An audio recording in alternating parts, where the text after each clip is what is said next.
Assalamu alaikum. Assalamu alaikum. ñi ngi dellu di ziyaare mbokk yu tedd yépp eɗen juro bandiraɓe tedduɓe fof di leen ndokkeel ci jotaayu barke bi nga xam ni moom la ñu bokk ak yéen eɗen donoɓe barke oɗo jamma gonaɗo dellu si di sant yàlla jetta Allah moom mi nu may nu fekke ko waaye may nu nu tal men tawede ha mbawɗen wadde nde ɗo jonde su ko defee it yàlla mayoon nu hande Allah hokkino en nu defoon ci saal bi nga xam ni mooy kër Seydou Mouhamadul Amin Baara to saal o mo gandanɗa hoorema woni Cheikh Seydou sunu premier mawludu nabi gamu men gadi lundi 10 avril 2006 altine sappo lewru seeɗo hitande ujunnaji ɗiɗi e jeegom ci diggante 26 ñu tegoon ko siisuji nogas gonno hen te yàlla dogal sax e bawde Allah ɗi siisuji kewani ni nu sant yàlla mu mayaat nu dellu si ci 2022 toog ci jotaay boo xam ni kenn hitande ujunnaji ɗiɗi nogas ɗiɗi e jonde nde gandanɗa hoorema heewi ha yimɓe donki hejje dellu yi di yeesal sunu ziyaara juurali men ci sang bu tedd bi nga xam ni mooy Seydi Ahmad di yonent bi sallallahu alayhi wa sallam nga xam ni barkeem lañu tijjee woon béréb bi ci guddeem googu woon jàmm waaye itam boobu ba léegi ca barkeem lañu nekk ay barke te duñu ci mës a jóg te en meeɗata ummade hen ndax yàlla nee na su ngeen di wut yurmede nee na ngeen koy xeemeem ci man makko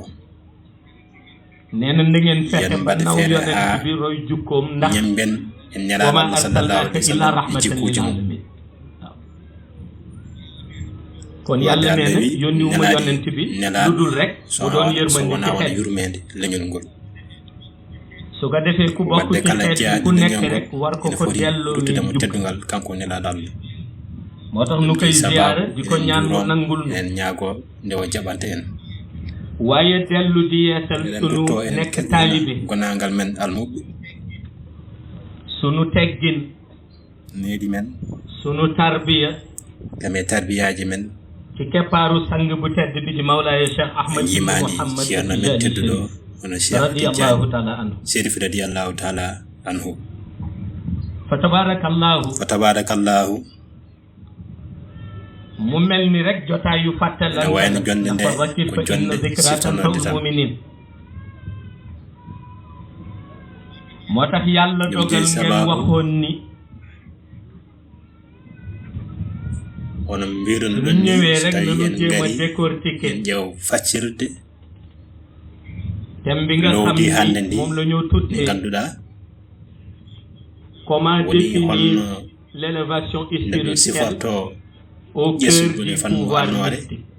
e nder doole e fannu birnide mu mel ni it dañ cay dégg ñaari galañu kaddu haala ka ko nana laaj ɗiɗi waɗi bi ci jiitu mooy la ñoo tuddee élévation spirituelle ƴessugol e fannu annoore bi topp mooy la ñoo tuddee gueɗel ɗimmel woni ko wiire ko doole e fannu mbirnide mu mel ni mbooloom nitu yàlla yi ñu mën ene wayno dendagal yimɓe Allah ɓurɓe lollude ba tagg leen wax ni ene toj nañu mante e fannu jamaragal mumen benn bi lañu def seen ene wayno hen gueɗel ɓe mbaɗi jogitaari maɓɓe beneen bi lañ leen gueɗel keddigel ngel woni koɓe keptinirte bi ñu def seen ngànnaay gueɗel ngel ganduɗa ko ɗum ɓe mbaɗi jogitaari maɓɓe woni ko wiyete ko ƴeesugol e fannu annore koɓe keptinirte ko woni doole e fannu mbirni moo tax soo ko bëggee définir nde sababu sa yiɗi ɗum sifaade faw nga taxaw ca la ñu alay tuddee sago benn base daraɗa ɗo tiiɗi base ɗo tiiɗi mooy inna diina manam woni islam ndax ki bokkul ci islam wi sabu mo jeeya hay islam élévation spirituelle wawa dañde ko wiyete ko ƴessugol e fannu annore boo gisee ma junj ko wi sa yi o haali ɗum léeg-léeg nga dégg ñu sahaaji nana biiɗoma dañuy wax dañuy méditer ba yàgg ñu wax ni nana biiɗoma ne jogii wiyete ko ƴessugol e fannu annore o wi ala xam naa njuumte lay yi doon ɗum ko juumre wonata élévation o wi sabu ƴessugol e fannu annore ne waɗi ɗo jokkodiri e fannu ruhu élévation spirituelle dafa am wi ne connexion waɗi ɗo ak jokkodiri e fannu ruhu bo ruux dikkul wi so ruhu arani mënoo ko inter a wawa ɗum faccirde te xulil ruuxu min amri rabbi wa ma utitum min al ilmi illa xalila waaw loolu la alquran wax ñuy su ko wadde defee ruhu kon ruux ene waɗi no Allah mahiri ɗum li yàlla tabaxe ruux Allah mahiri ɗum woni mooy dafa fexe ci moom Allah waɗi ha ruhu ba bés bu xëy ñalawma kala ko yiɗata mooy gën a woni jege borom honno ɓattirto joomu wi ko noon Allah mahiri ruhu bakkan moom mooy xëy di wi kono ko firtando finata ene waɗa sikki sakka bakkan mooy xëy di dute ene waɗa ɓerɗe ɗiɗɗi walla di seet walla ene ƴeewa ɓuuɓri waaye ruux moom la kono ko ruhu yàlla tabaxe kono Allah mooy tagiri bés ɗum ni bu xëy woni ñalawma kala gën di jege ene ƴeewa holno ɓuri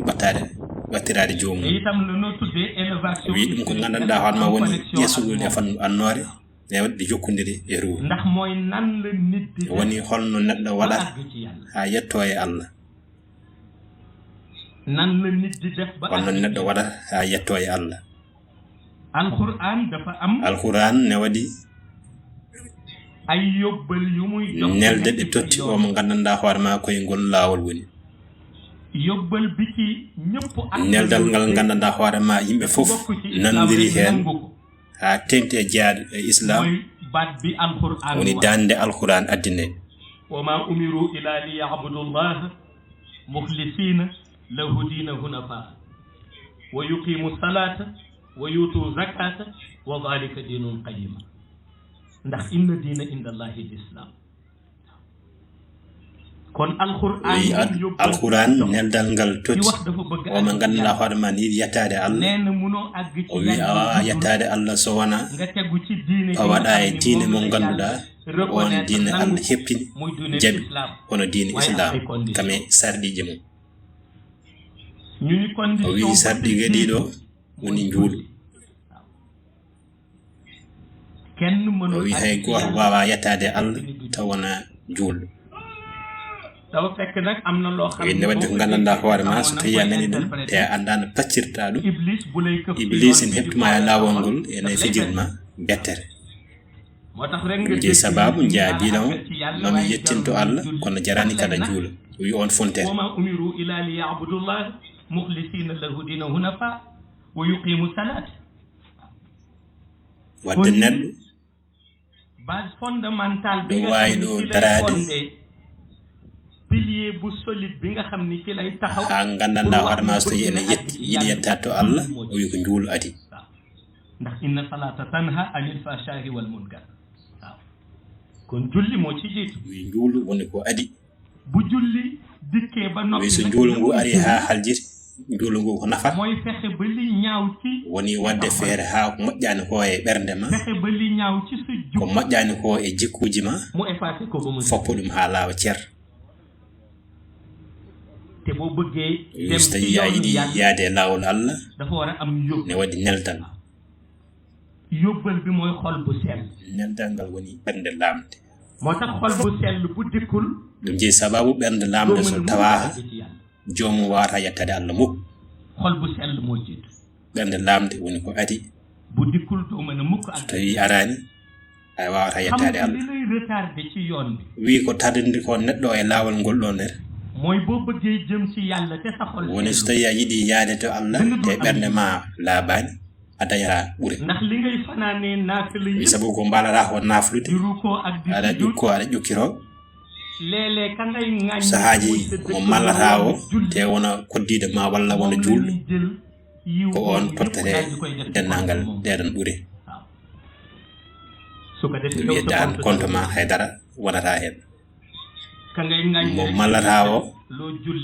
on tottere kala ko julɗa kala ko korɗa kala ko jaltinɗa asar e kala ko kajjuɗa ɗum jeyi sababu gorko goto wino o wi kala jogiiɗo añde ujunere ñalawma kala ene kaale ma ko moƴƴani ya andu ko an ɓuuri hewde baraji aduna looloo tax boo jëmee ci yàlla saɗa faye Allah ardin ngol ganduɗa ene foti wondude ɓernde laamde sabu ɓernde laamde jeyi sababu sa faye laawol ngol mbasa jippade léegi nag boo tegoo ci yoon sa fawime laawol ngol ha halditi mu des nag yi nga xam ni ñooy ɗon noon ko arata ko ndax inna salata tanha anil fahsha'i wal munkar waaye nag wala zikrullahi akbar alquran ni fa'lamu annahu la ilaha illa allah alquran ni da nga teg alquran wi ka jiɗɗo faade laawol mbiya eyi o wima yawat feere paccira dande la ilaha illallah e nder ruhuma faccir ɗum e ruhuma woni mbaɗa feere nanaɗum yo so tawi aɗa yiɗi nande konngol ngol ɗon nen alay sago ɗemgal ma sene inna ɗum ruhuma ene yaade heen o wi ngolɗon innugol won innugol ngol moƴƴude wata ngay dégg ñu jox la dog nga tàmbali ɗum jeyi sababu totteɗa wirdu dal di am na benn dogu la ilaha fuɗɗoɗa mbiyami tottama dande la ilaha wirde la ilaha illallah puɗɗoɗa wirdude la muy indi ci yow wi ko waɗata e ma apporter la ñoo tuddee addantuma ko wiyete ko deejde e fannu ɓernde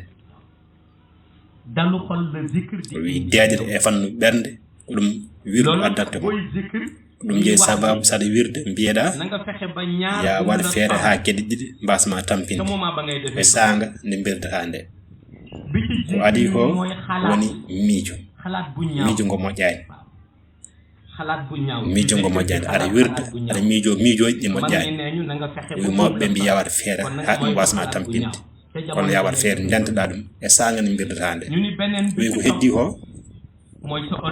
woni e fannu ɓandu ma mooy di zikr fekk na jamono jangay zikr taw on sanga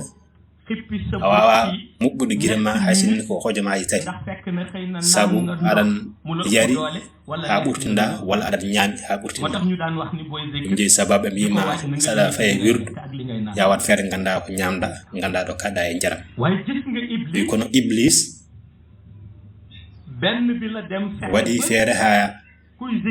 kala gonɗo e wirdude waɗa feere ara woni sa fuɗɗima wirdude tan iblis aɗa naata e haqqille ma e heewi woytoɓe ɗum to mbawen haydara waɗi yahoɓe sa ha ene ñago duwaw saabu so puɗɗima wirdude ala fof ko miijotaw e saabu ko iblis woni yiɗa daraɗaɗo tiiɗi ngam mbawa yettade Allah ɗum jeyi sababu ka hewane miijade e sango nde birdata nde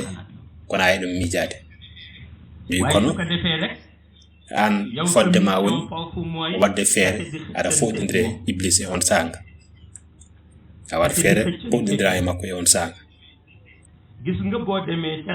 sa yeehi toon to hayba e deftere nde gandanɗa hoore ma ko nden lamminirte e huddu zamanu ɗi o wi ne waɗi fannuji tati gonɗi heen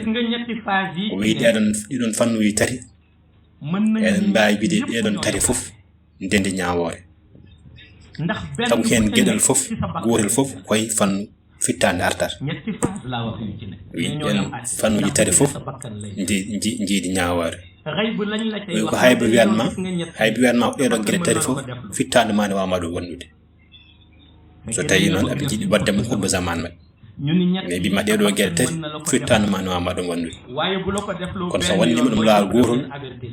aɗa harte sa watti ɗum ɗimmi aɗa harte kono sa watti ɗum laawol gongol woni ɗon a yaltinama e dental ngal indema itta e liste o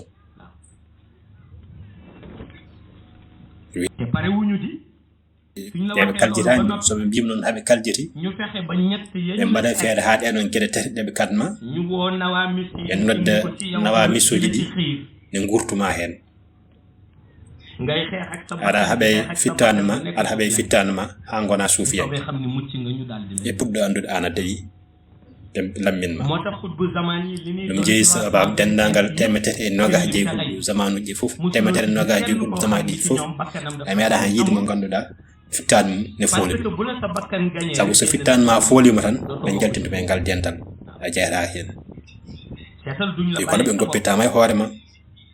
e nawa misuji Allah ne waɗe mabɓe doole ɗe gandanɗa hoorema hay goto anda no fotiri ala targal ngal gandanɗa hoorema nawa misuji mbawa ɗum folde yaɓe gonde doole ɗe gandanɗa hoorema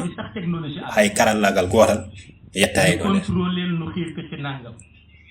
soɓe gurtemo hunde a waɗi ɗum ɓe mbima goo sa watti ɗum ɓe mbi a watti laabi ɗiɗi sa watti ɗum laabi tati woni a haljiti ɓe guitti indema ɓe pofuma ɓe guittima e liste o ɗum sababu imam Kazali meeɗi namdade beele suɓotoɓe fannu ruhu ngam wontoyde kutbu zamanuji beele nde ɓe cuɓata hen nde taw concours o fuɗɗima walla taw concours o suwato wi ko namdal ko gandanɗa hoorema so tawi a nanani maarifa a wawa ɗum jabade imam Kazali wi ɓe ɓe ganduɗa hoorema ruhuji men cuɓama gam wontoyde kutbu zamanuji ɓe cuuɓe haaɓe kalji walla concours o fuɗɗi ha parino puɗɗi suɓede saabu wawano famde jaaɗa ha fuɗɗo concours o inde mum itte kono e fama mum ko jangata ɗo nder woni ko adi aɓe cuuɓe fannu ruhu goto e mabɓe kala ƴewama ko wawi wadde soirée e aduna ɗum je sababu ko woodi jaggaɓe sababu ko woodi jaggaɓe e concours o e hen goto e mabɓe kala Allah waɗema himme mo ganduɗa hokkuma doole waade folde fittande ma kono ɓe nulata ɓe gam wurtudema hen ɓen goni fawrema wi sahaji nana birdo yahani ñagoduwa mbiya ko je sababu ma sabu sanga ɗe biddami nde haqqillam wala fof ko mijata wiya ha sabu haqqillema woni fawrema a waɗat feere ha pulɗuɗa e haqqillema a wasma folde sababu mawɓe en jogino lekki mum am jogino safara mum wi safara o woni haqqillaji mabɓe jeehi walla miiji mabɓe jeehi haade ɓuuraɓe doole ɓe paye hôpital salminode leli beton ɓe calmina o leli ɗo calmina goɗɗo ɓe calmina goɗɗo wi fandare mabɓe maɓe jii toon en ɓuɗɗoɓe doole nen toon leli taw wawana ko waɗi mum haydara soɓe garti ɓe ɓeyde kulol mabɓe Allah tawi miijoji mabɓe ɓuuri ɗon tampinde ɓe ɓe payato guenade ɓe ƴeewa mata maɓe yi yanade jomnoɗo joguinoɗo alal beele maɓe nan toon haalis ni senga ɓe ƴeewa yanade joguinoɗo dental ɓe jaaha toon yanade joguinoɗo dental soɓe gati ɓe ɓeyde kulol mabɓe Allah yooyu nag ci jamono e o jamanu hande sa yi ƴettugol e fannu annore ene saɗɗa woni ko ɗum karallagal kesal ngal heɓti ko ɗum karallagal kesal ngal heɓti adama yaade hôpital ɓe mbima jaɗani naade ordinateur na holluma maladuji ɗi gondi toon e hôpital uji joɗoɗa ene suudu ma sa wi aɗa yaha to genale ɓe mbima jarani naata internet tan ma yi genale gonɗo ha makka a ñaade kaari neni wotama e ummade aɗa yaha message ji ɗiɗi whatsapp ngaɗa joɗoɗa aɗa heeɗo aɗa jaabo aɗa heeɗo ha jejjita to paanoɗa ɗum jeeyi sababu karallagal kesal heɓti ɗum jeeyi sababu hande jogiiɓe ƴesugol e fannu e annore haala hay banaɓe ne ceppin ɗum ene pamdi sabu ka wawa folde ha wasa tardinde farata ma sa yeeɓi ɗum tan halkere wi ka wawa folde ha wasa tardinde farata ma sa yeeɓi ɗum halkuma wi kono ne waɗi anduɓe fannu birnide sa yeehi galleji mabɓe kala ko kene faate kadagal kesal nene galleji mabɓe kono wawi folde so tawi ko tel ɓe jaɓanno waktu juulo yoni ɓe jaaha ɓe juulo so tawi waktu wasif yoni ñifa internet mabɓe ɓe jaaha ɓenne mbawi folde karallagal kesal ngal kono ɗum wonere Allah hokkano moni kala Allah hokkano moni kala je sababu ƴessugol e fannu annore an gonɗo e laawol ngol ha haljiri manam mbiɗa aɗan yiɗi numɗude ko wallatma hen ko konngol gootol te alquran addi ɗum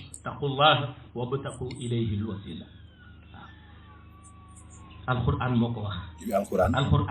wiima so tawi a holi Allah ha haljiri wi goɗɗon kulol yonnomo ha mbawa yiide kullo Allah mo koliɗa mbaɗa ɗum yeeso ma aɗa ƴeewa jikkuji mum aɗa ñamba hen aɗa ƴeewa jikkuji mum aɗa ñamba hen sabu so tawi aɗan yaha tan an gooto te ala ɗowɗomo kono folma ne wawi webde o wi oɗon gonnoyo e ɗowdema ko an hokkatma ko mbirduɗa gona hen aɗa wirdu wat nangam walla duuma e nangam ɗi ɗum noon ko duumotoɗa aɗa faye lawol Allah ɗum ɗon ene wallatma ha jettoɗa e lawol Allah ɗum ɗon ene ngabbintuma hayto haddata Allah o wi moɗo goto joginoɗo haqqille ene hewno wiide kala biɗom kañum ko wali Allah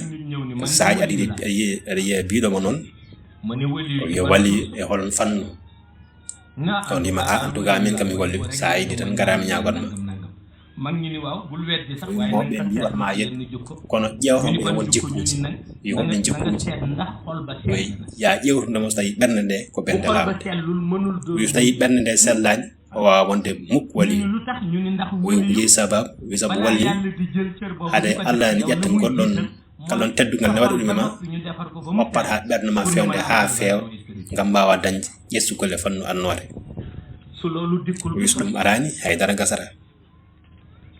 so ɗum arani haydara gasata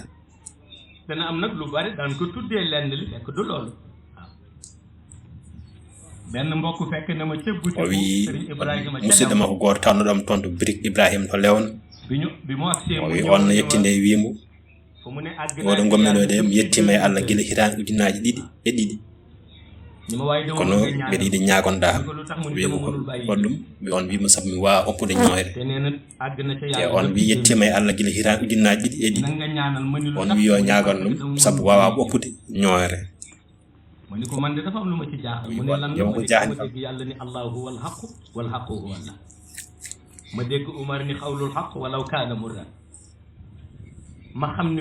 o wi kalawo gongo ene yaare e joom gongo ɗon ñoore ala tawatma hen o wi kalawo gongo ene yaade e joom gongo ɗon ñoore ala tawatma hen on wimo ha tengɗuno e ñoore moƴƴani o ɗum ɓuuri bonde on namdi on holno waɗi ha yette Allah on wimo won jaɓeɗe tottunome e salatul fati mi tarbinima hen e lebbi kono mi woppi ɗum won sa naari suudu ma ƴewtuda so tawi wona jinneji gone fijirde wi saabu ɗum sa tottama wirde e salatul fati jojjina ɗum ha kaljeta mbiya yettima e Allah sabu on wiyewo noon yimatuma juul sawa yettima e Allah wi yettiɓe e Allah ɓen ɗuma hunde Allah laabi ujunere ɓen so kalnima ko nafata e jamma walla ko birdata e jamma a jahira sabu ko kilifa mabɓe ɓe ñambata hono nelal Allah sallallahu alaihi wasallam ɗum je sababu ƴessugol e fannu annore wona moni kala wawi ƴowde neɗɗo e ngol lawol ha fewndo ɗum woni noon kala jaltuɗo ene ɓowni daloko mum jogo kurus wima arme tarbina ma on sang aɗa wawi hen rewde te a anda matta kala jaltuɗo enen ɓowni doloke mum jogo kurus mum wima arme tarbiya wima tarbiya holon tarbiya on wima yettinma e Allah wi nam jab kono ƴewtino jikkuji mum sa yiye mum jikku mum moƴƴani andu on wonko fonno wadde ko heewi ko adi ken jogo kurus wi sabu jikku mum moƴƴani sa waddi hen kurus a nafatama haydara lolo tax mawla Cheikh Ahmadou Tidiane sabab Cheikh Tidiane Chérif wi ko adi mbeɗe nangana neɗɗo koye tari kam jeeya mi woppat hami ƴeewa jikku mum hami haljira somi tawi ko jikku so tawi jikku ngu ko moƴƴu noon mi fuɗɗa jabde koye tari kam jeeya mi wiyo ya ñaagoyo yamirode e salatul fati ɓeyde tinnare wona e zicre salatul fati kono so addani jikku moƴƴu kala ko wawi sohlude tari kam o wawata ɗum dañde wi ko je sabu kala ko wirde kala ko wasif kala ko waɗe lazim yoɓere bandi walla yoɓere juɗɗo goɗɗo walla yoɓere almudo Cheikh Tidiane goɗɗo wadde ƴessugol e fannu annore weeɓani wadde enen sens mo dañƴeno woni en waɗi laabi tati ɗi ganduɗa so tawi en calani jettugol men e Allah ko hunde leerde wonata wi ko adi ko woni nelal Allah sallallahu alaihi wasallam Allah waɗi nelaɗo e fannu islam wadde jibinede won juulɗo ɗum ko sens mawɗo jibinede e nokku juulɗo ƴoweɗa en on fannu ko sens mawɗo ɗum heddi ko woni aɗa yaha jiya ko xamni tariqam biñ ko koy ganduɗa wonma tariq mum nde tottata nde toon to hayɓe fof koko selli astaghfirullah azim la ilaha illahul hayyul qayyum woni alquran wi salatul fati ko alquran la ilaha illallah ko alquran jawharatul kamal wa innaka la ala khuluqin azim yalla def tagg yenen yalla ko Allah adi mantude nelaado jetti goddon mantugol siddi dum ha ruhu way dum nande addi dum ayni rahmati ayni rabbaniyati ayni yaqutati ayni mudahaqqiqati kono jetti ko ɓuri o tiit kono waɗɗum aynil marifil akwab o jetti haaloɓe ɓe ɗum o fawi ɗumen e siratikal tamil askab o jetti ɓe ɓe ganduɗa hoore ma omo yiɗi hollol hoore makko e ɓen o tottiɓe nuril mum talsam ɓe ɓe ganduɗa hoore ma ene jiɗi jokkare makko o ñomaniɓe konngol goto hono salatan tuwarifuna biha iya moy suñu digënté barrière nekkatu manam firti dum hakkunde men keerul ala hen ko tahi keerul ala hen salatan tuwarifuna duluni firi dem ko dande watax leli wuli yalla wax sahay dana wali biiram nelada heccanki nelada potme makko don heccanki wana ja wi jaran kala ja sey on yara koy jawhul kamal wal biiram salatu tuwarifuna ala hen dade do wande o sabu formule ndax ko formule won don ko formule won don salatun tu'arifuna ñun nak salatun tu'arifuna o yenen jaggo dum ñi han salatun tu'arifuna biha iya kono ko formule te formule bobo tax mu ni on formule je sababu o salatun tu'arifuna biha iya sabu on formule so woni gonga e ma ganda dum tegeri kerol natal wonde hakkun ma e nelal sallallahu alaihi wasallam conscience bi ñu am wadde sens mo jogina non woni adon gede tati yalla dimbali nañ Allah walli men hen ha mbawden subade hen wasila on Cheikh Tidiane Chérif Cheikh Tidiane Chérif ni ma ko waxee no wi nuro ni nane tontu Medina Cheikh ni xamna lele sahaji biamo kaale ko almudu Cheikh bew almudu Cheikh wi kanko ko jaggi woni teddungal Cheikh buri tan jodaade e rendina almudu hastay almudu haybe widi dama xaw jaxle wi mon ko debi mo jagde Cheikh e wodo diwanul khira jawru wi nandiral ala wi waliyaɓe fof e nelaɓe tonto diwanul khira wodo jawru wotambe be kala dari koy nokkum wi yaltara hen kala biyaɗo adda formule te formule kalmo ƴettuɗa ko inde hal ni Allahu lañu wax ya la ilaha illallah ya rahman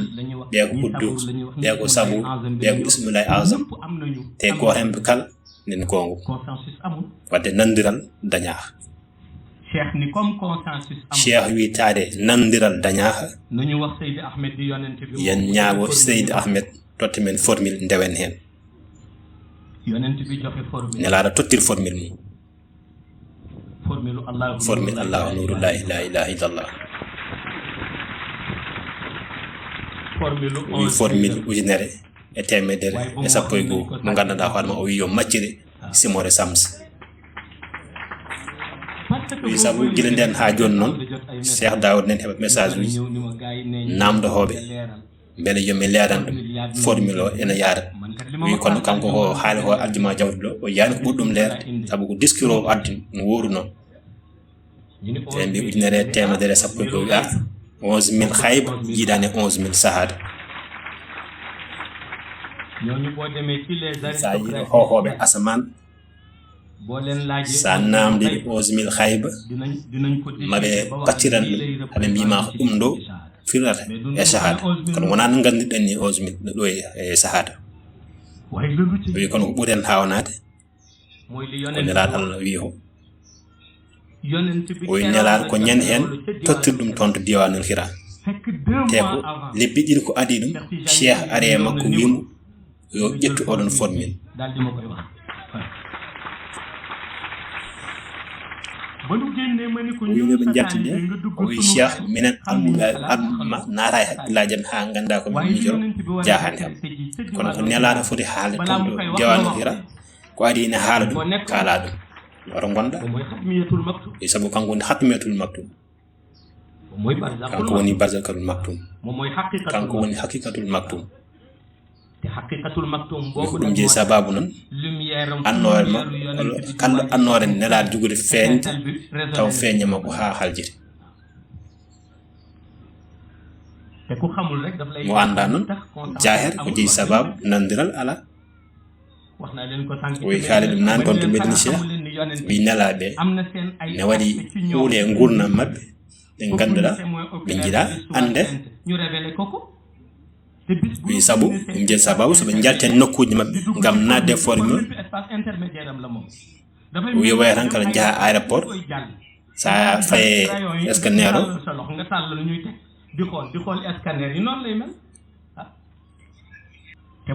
sa yahan aéroport ne wawi ɗum wasma hen tawat wi ko noon wayi so tawi aɗa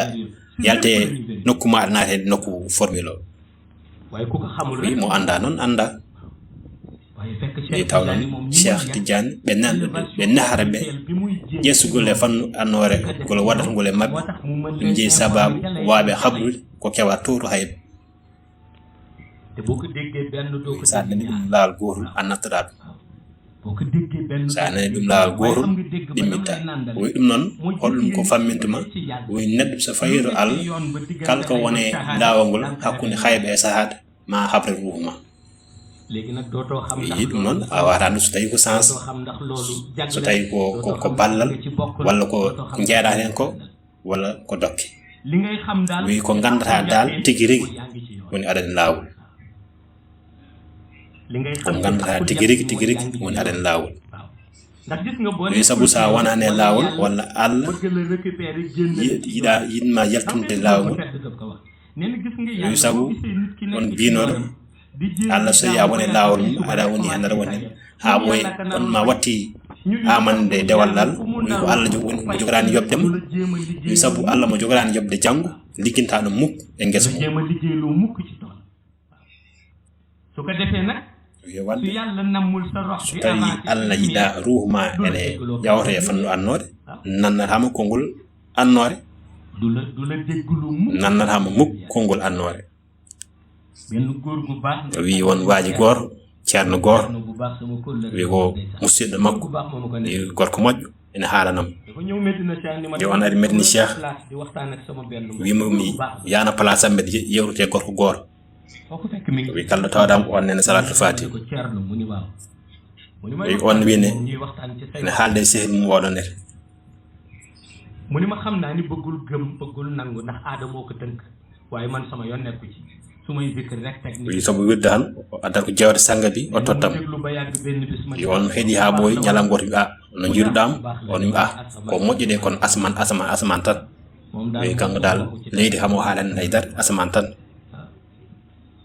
nenu man ko yow yaangi on bi man adan do ñina fo ko gessa mar gessam de ni gessam ba so mari demen dum hik gessa ba so mari dum raw ya anko gessa ma gandu kanko ko andi do ton hala mo dari ne halna mo dum e gor kala ko ganduda dum kala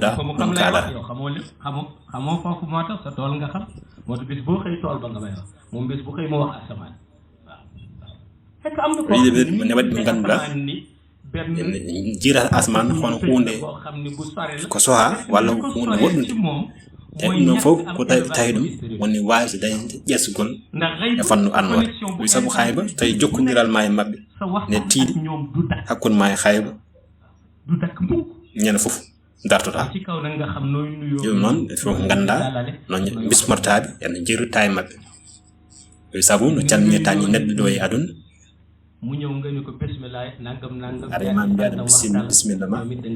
kamede ko nonet xamoo yonent bi ci laylatul mi'raj wi nelal Allah sallallahu alaihi wasallam e dangal mum jamma ba mu démé nde bu yehinde won ñew waaba borom bi adde Allah o wi dum ni julli di nur jakarlo bi yalla nan assalamu alaykum ci ko yor jamm mu o mo kana la warma kanyum jeey jam motax mu ni atahiyatu lillahi aw zakiyatu lillahi atayyibatu salawatu lillahi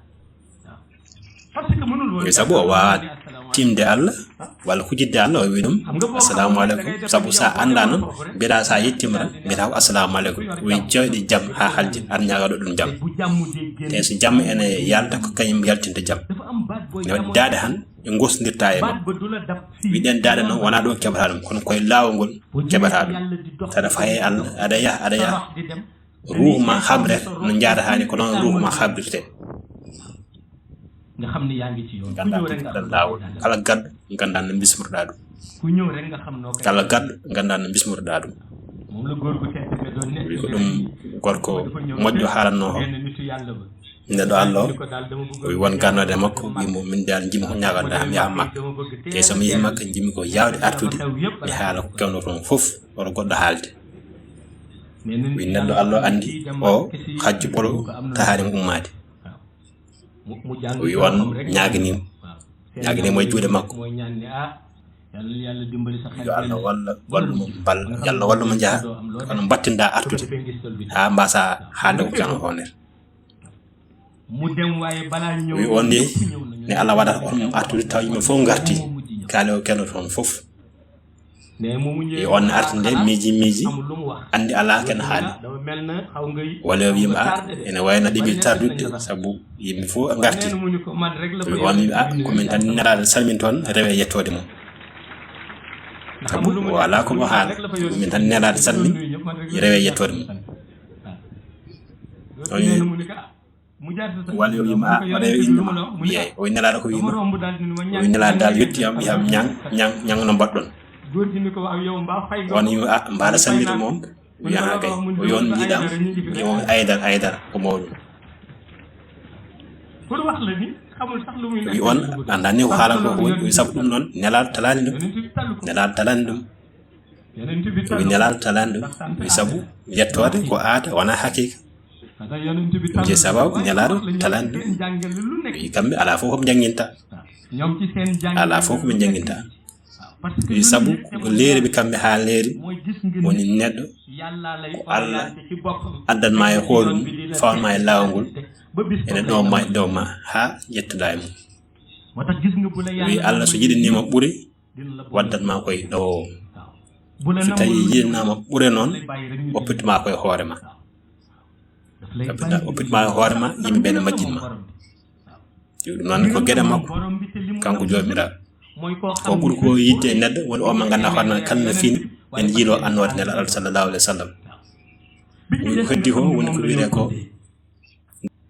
pouvoir mystique doole e fannu mbirnide gis nga pouvoir mystique o wi doole e fannu mbirnide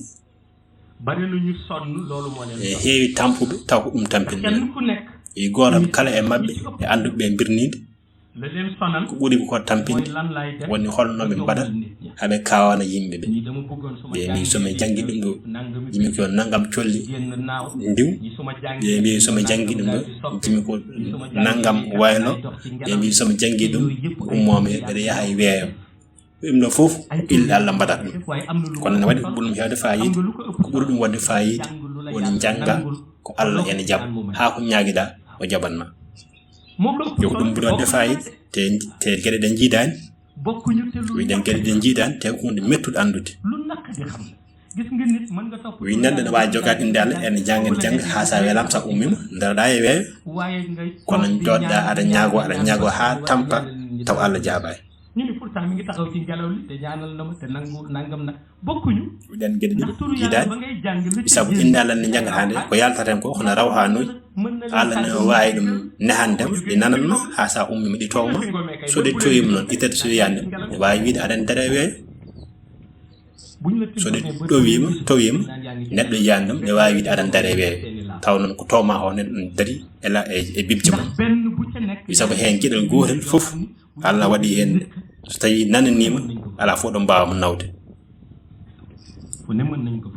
wiya koye basmala ndewat wiya koye allahu ndewat wiya koye huwa ndewat omo anduno hen serfeɓe hewɓe ganduɗa hoorema jeeyatno ni e tarika tijjani wirdu mumen fof ko holla wonno yi waɗi ñalawma goto o ñagui hen goto o namdi goto men toon to jolfen o wi on wallahu o jeeyi sababu saɗim oppude 1111 o wimi kam jiɗɗo wadde kawisaji o wi ko jeeyi sababu on wimi minen e nokku amen o so tawi wonta mbaɗo kawisaji hay goto ƴewatama o wi haali gon saabu rew ko noon wayi ko noon tan min mbiyanma so tawi an ka gandu wat min jiya ɗum jeeyi sababu on woni wallahu saabu ne waɗi fayida sabu ne waɗi fayida wi on basamala noon ko wawi e oɗon fannu hay goto annano foti aɗon goni hen aɓe jewta te on sang kanko kala ko wonno liggey makko aduna won holno waɗata o wawa wadde kawisaji ɗum noon sa rewi ɗum ma yaha andatata oppude Allah haqqille mbi sababu moɓɓe sa ƴetti inde Allah ɓe mbima ya arden ya fandare ma ada honde yo won dewal Allah sa fajiri ñagoɗa hen sohla ma wadde fayida ñagoɗa Allah hokkuma fattu mo ganduɗa hoore ma kala ko ñaganɗa hen neɗɗo Allah jaɓɓo ko ɗum ɓurati fayida wi on sanga ɗum ɗon haɗa hay ma an goto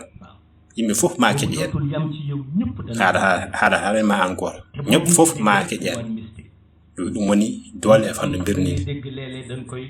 wi jogiiɓe sahaji nanta kene mbakko mbima a rentomi de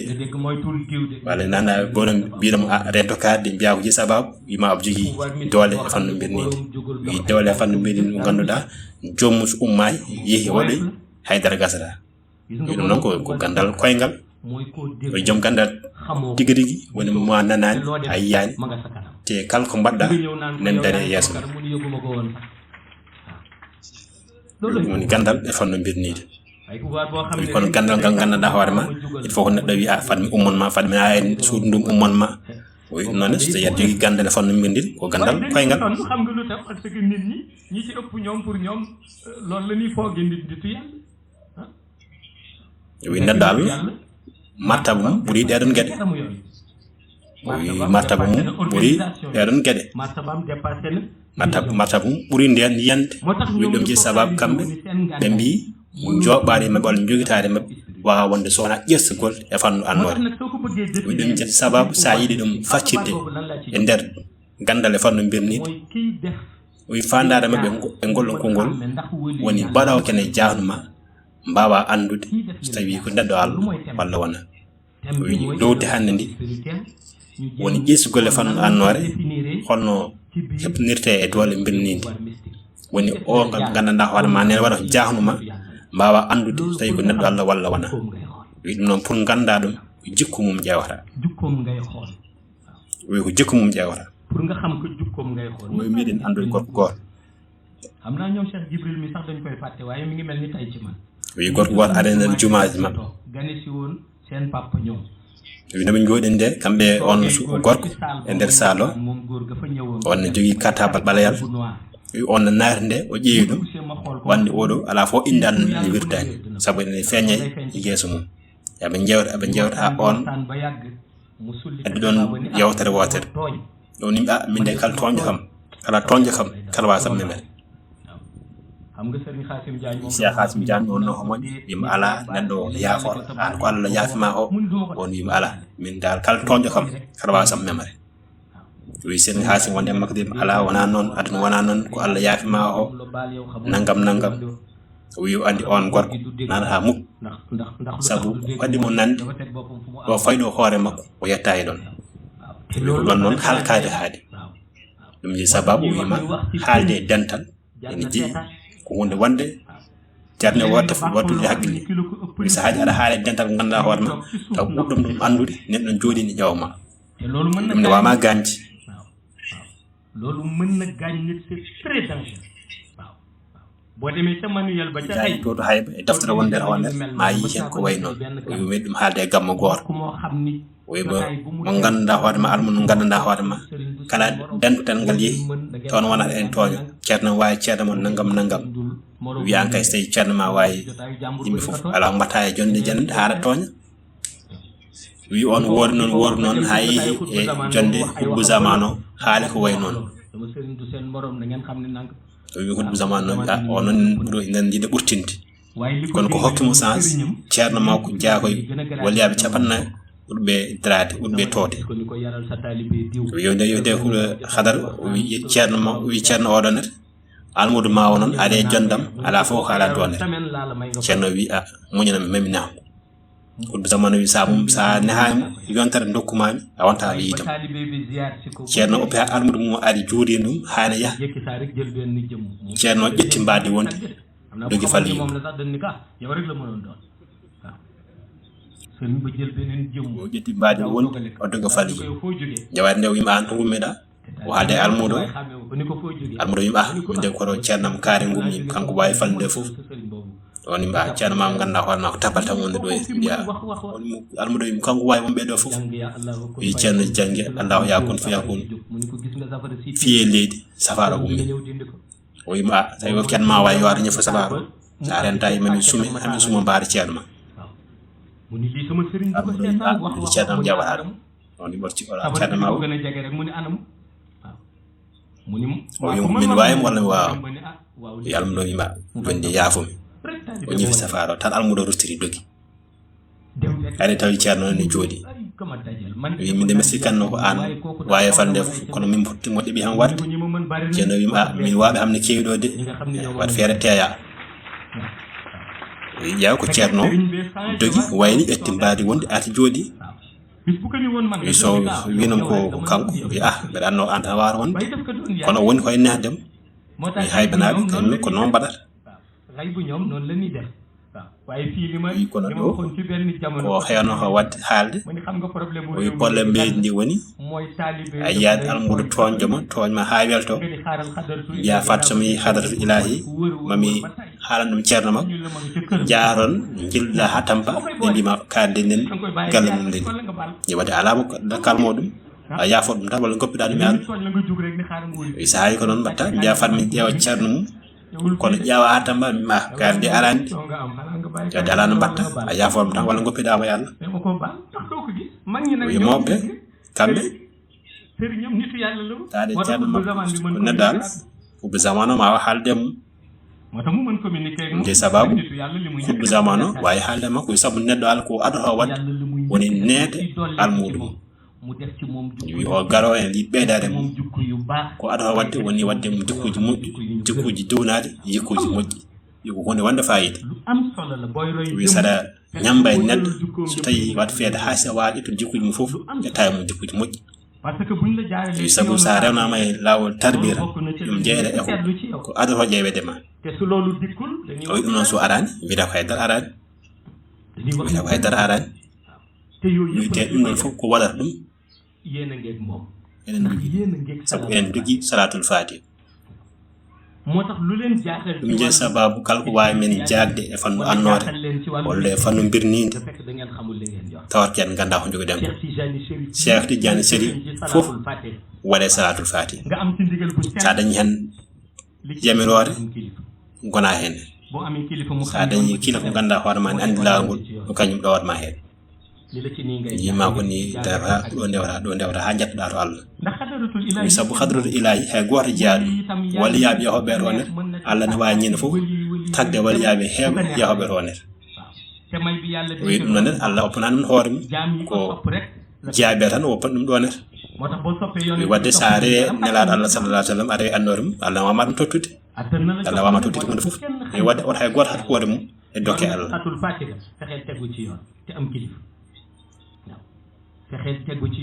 wat feere hoɗa e lawol taw aɗa jogui kilifa sa wiyama kilifa noon wolof kañum anda woni kilifa wi kilifa ɗowere ha haalde ɓurma andude lawol ngol wi lawol ngol ganduɗa hoorema a rewani hen a wawata ɗum sifnade e goɗɗo so tawi kadi ɗi yaade hadar wat feere ha jaada e jaw hadar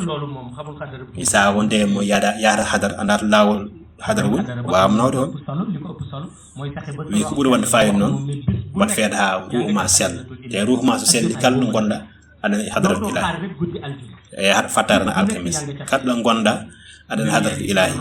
annoraji ɗi ene mbirtoma yimno noon ko ruhu celluɗo waɗa ɗum wi ɗum jarani fadde alkamis kala jonde nde gonɗa yenene ko annore nelaɗo sallallah alih w sallam yewtatma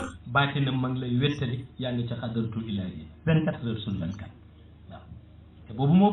ɓuuri wadde fayida ɗum ɓuuri wadde fayida wi ɗum je sababu ɗum ko ballal wonande ruh mo ganduɗa nen yiiɗi ƴettade Allah o wi ko ballal wonande ruh jiɗɗo ƴettade Allah wi sabu hande kala jiiɗade daari en jogui kurus mum ene wonde hemme mum koto Allah han yiiɗi ƴettade wi Allah noon sa yiiɗi ƴettade mum ene tiiɗi ene weeɓi wi ko ɓuuri wadde fayida wonno waɗi tindode ɗe ganduɗa hoorema hay goto fota ɗum woorde woni fawade siratal mustaqim kono ene wallitoro wal haadi ila siratikal mustaqim wi ko ɗum siratikal tamil askam so ɗum wona so ɗum ala tabbi ma hetto ɗum je sababu sa joguima salatul fati o wi a dañima fof ko heddi ko ko ɓeydita tan wonnata ni wadde no hewni wiide wirduji kewɗi jaaɓe kewɗe ɗe no foni moƴƴi kono ɓurɗum wadde fayida woni jogade woni andude lawol ngol gona henere o wi sa fami lawol ngol noon wata heeña saabu Allah heeñayi o wi mawɓe ne kewno wiide Allah so yeccitima oto yeccitade duuɓe e kitade gonata ko je sababu kala keññiɗo wawata yadde Allah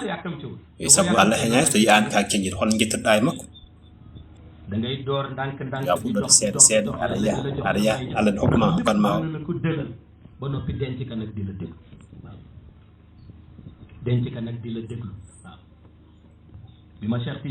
woni Cheikh wiyatamo nde mission o e yaajede nde jogotoon dañude nde famminimo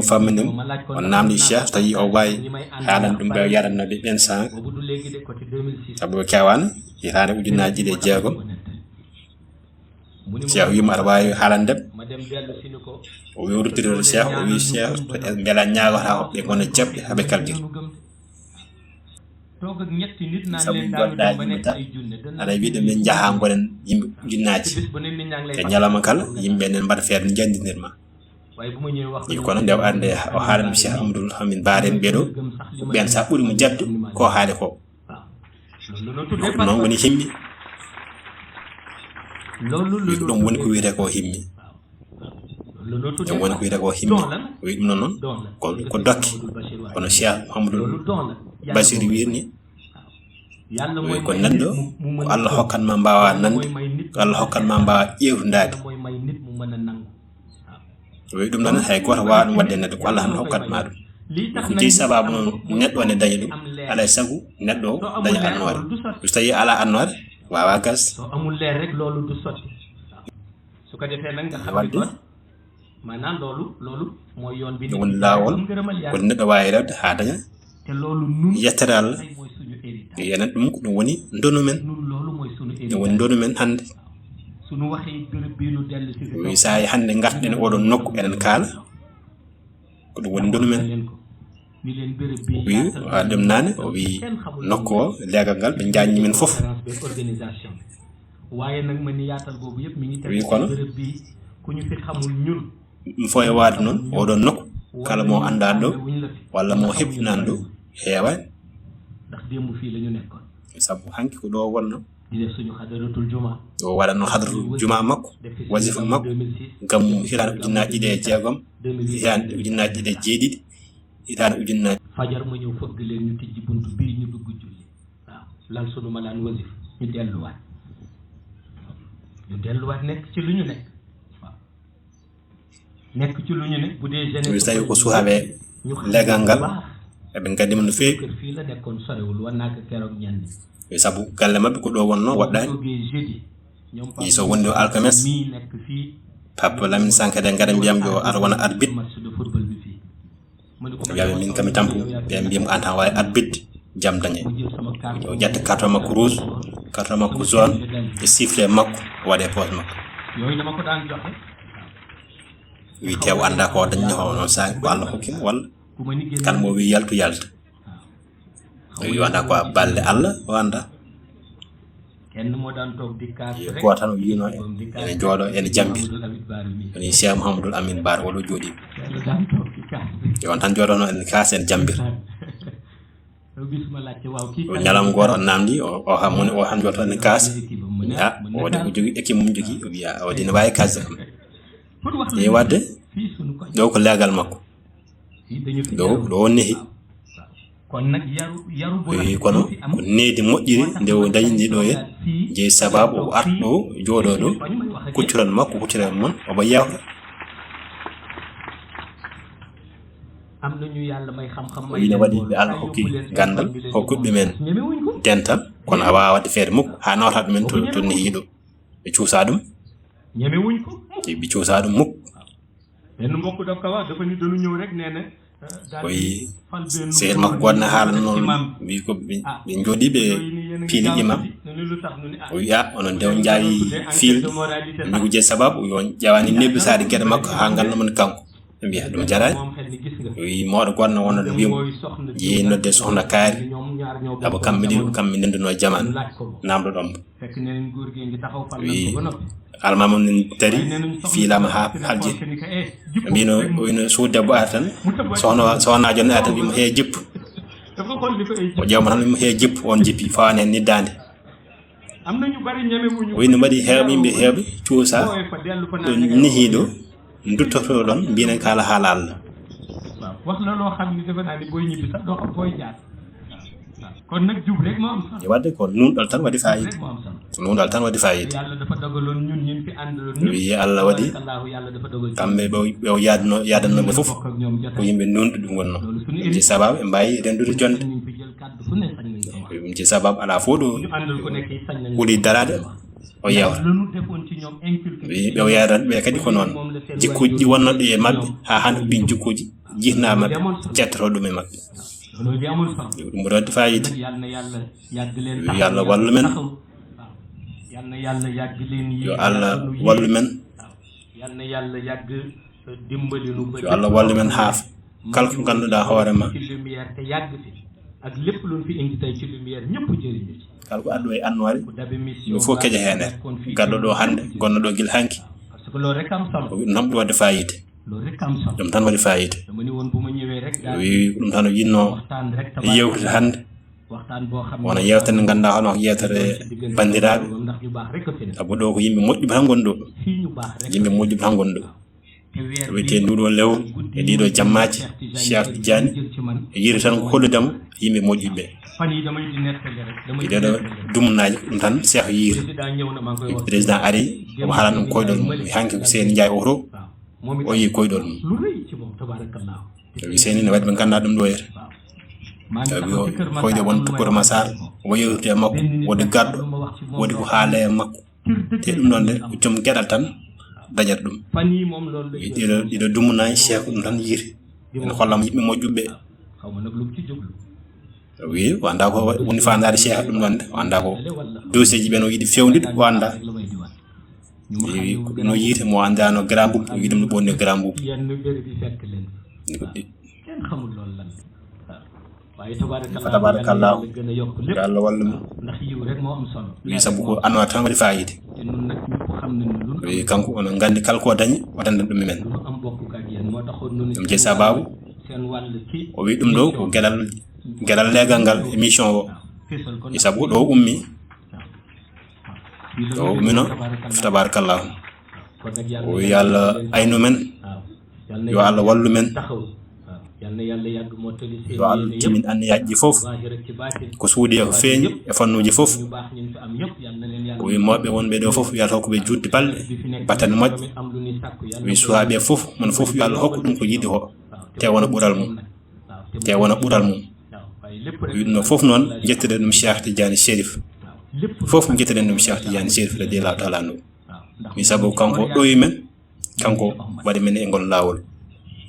te lii tam am tay wi ko ɗeɗo jonde hande ko kanko walli men hen ndax fii ñu fi nekkoon démb ñëpp xam wi sabu wonno ɓeɗo hanki fof eɗen gandi hanki toɓi toɓo mangu ha basuji fof jadi kehiɗo o wi o nani sa waji ɓe gonna koye asde gam ndiyam nan wawa yaade wi hanki ko 23 heures adɗo hen wi nde waɗa nde o tawi yoɓanoɓe gam monta basuji ene ɗano ha suba wi ko ɗan ɗo ha janggo yo noddi ɓe waji ɓe wi ɓeeɗo ɗaniɓe joga e mission enen ko enen jogui mission kamɓe soɓe ɗanima Allah namdam ko tawi heɓe ɗano enen noon sen ɗanima enen Allah namdaro tagguineɓe basuji mabɓe foof ɓe taggi ɓe guittine pojom mabɓe guitti wi ndendine ɓe ndendine wi nawaniɓe toon to oto mabɓe enen jehen e jamma he jehen dow hen basuji gara wi hanki ko 5 heures du matin o ummi ɗo yere 5 heures suba o ummi ɗo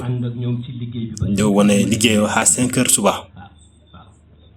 eɓe kaala wi min ko mission joguimi o talani larade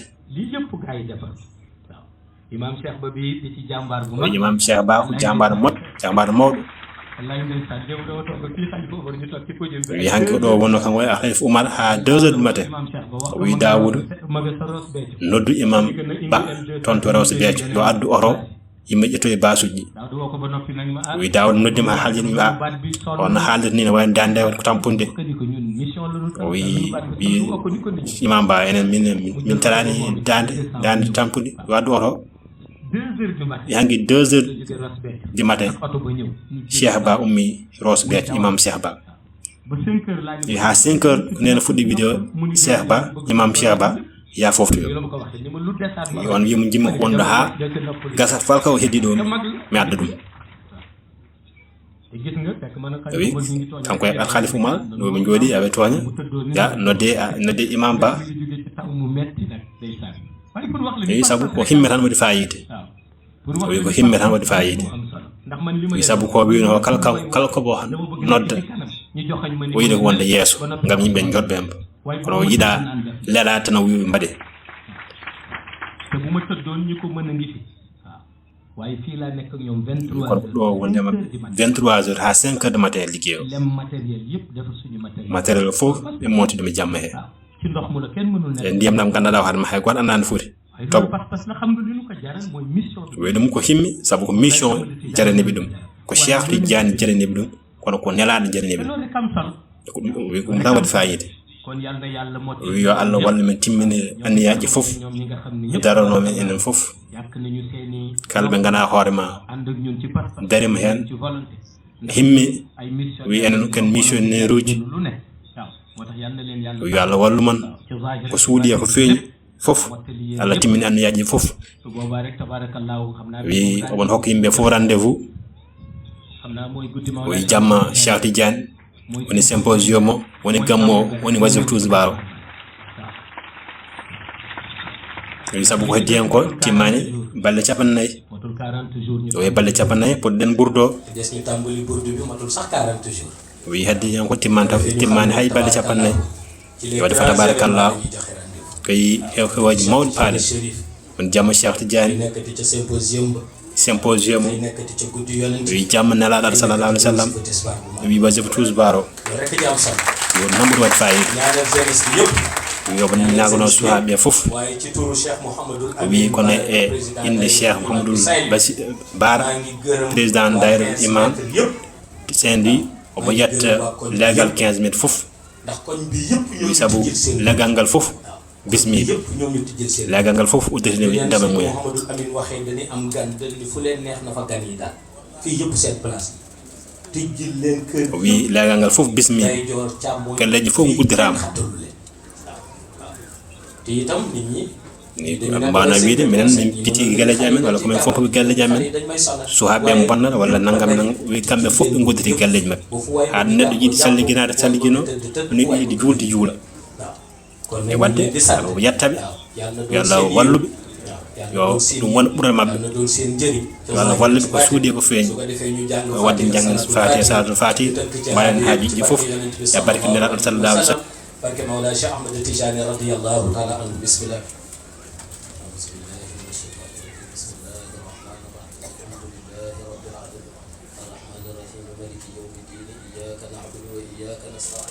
اهدنا صراط المستقيم صراط الذين انعمت عليهم غير المغضوب عليهم ولا الضالين اللهم صل على سيدنا محمد الفاتح لما اغلق والقاتم لما سبق ناصر الحق بالحق والهادي الى صراطك المستقيم وعلى اله حق قدره ومقداره العظيم ان الله وملائكته يصلون على النبي يا ايها الذين امنوا صلوا عليه وسلموا تسليما صلى الله تعالى عليه وعلى اله وصحبه وسلم تسليما سبحان ربك رب العزه عما يصفون وسلام على المرسلين والحمد لله رب العالمين سلموا لا اله الا الله